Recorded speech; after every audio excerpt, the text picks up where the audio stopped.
Makanya saya tuh sering kalau orang bicara kan juga another issue yang sangat seksi untuk mahasiswa itu masalah utang kan. Anda lebih senang ngomong utang daripada barang. Karena orang ngomongin utangnya dia tidak lihat kayak koin itu kan dua sided, ada dua sisi. Kalau kita bicara tentang utang, kita harusnya bicara tentang kita dapat apa dari utang itu. Dan ini adalah salah satu bentuk kita membahas mengenai apa yang kita peroleh, walaupun itu tidak semuanya. Karena ini juga bisa misleading atau menyesatkan.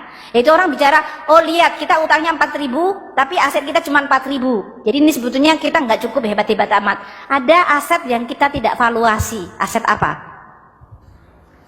Ya ini tadi, Pak Dokter Eko, Ibu Doktor, Gajah Mada yang membuat Anda menjadi sarjana, kemudian jadi inovator. Memangnya investasi di bidang sumber daya manusia kita valuasi di aset ini? Nggak ada. Tapi ngabisin banyak duit, banyak banget.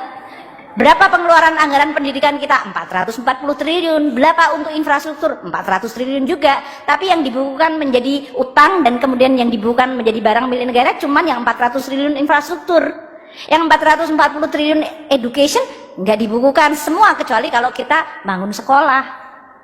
Tapi bayar gaji guru, bayar gajinya Pak Rektor, nun sewu Pak Rektor, gajinya para itu kan tidak masuk dalam aset kita, dan kemudian menyebabkan Universitas Gajah Mada punya banyak sekali prestasi.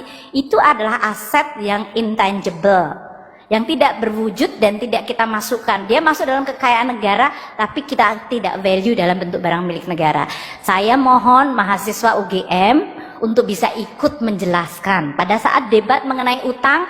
Jangan biarkan mereka hanya bicara tentang utang, bicarakan sisi aset satunya lagi, dan sisi asetnya tidak hanya BMN tapi yang intangible. Saya bukan mau mendefense, tapi saya ingin negara kita itu menjadi negara yang mampu bicara secara penuh, sehingga kita tidak melihat hanya satu sisi dan terseret kepada satu ekstrim tanpa melihat konteks. Karena kita sebagai intelektual, tugas kita semua adalah membawa Indonesia menjadi lebih baik. Lebih baik itu artinya kita mengeduket dan menempatkan isu di dalam konteks yang benar. Perdebatan mengenai perlu utang atau nggak utang, defisit harus sekian, itu boleh dan harus. Namun jangan dibuat hanya satu sisi. Karena perdebatan harus betul-betul sesuai dengan kebutuhan kita sebagai negara.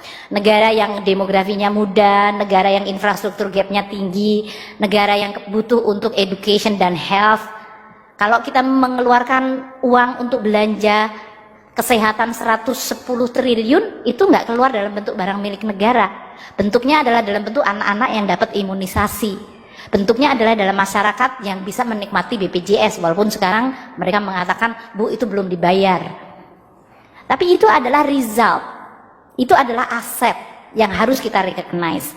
Nah, dalam konteks ini, tren kita yang merupakan part of the story, bagian dari cerita penuh ini adalah belanja modal tadi, yang bisa kemudian kalau kita belanja harusnya besok jadi pembukuannya barang milik negara.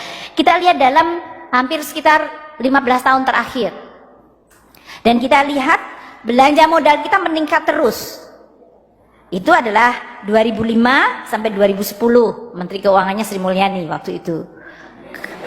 Kemudian saya pergi terus balik lagi, ada hiccup-nya sedikit-sedikit, terjadi perubahan waktu itu, konversi dari apa yang disebut pengelolaan BMN-nya itu dalam perlakuan akuntansinya diubah.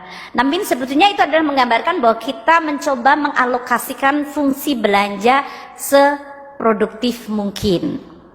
Hal yang bisa dan mudah untuk secara tangible, secara mudah dilihat dan diraba adalah barang-barang modal yang menjadi barang milik negara. Ini pun tetap harus kita kelola dengan baik.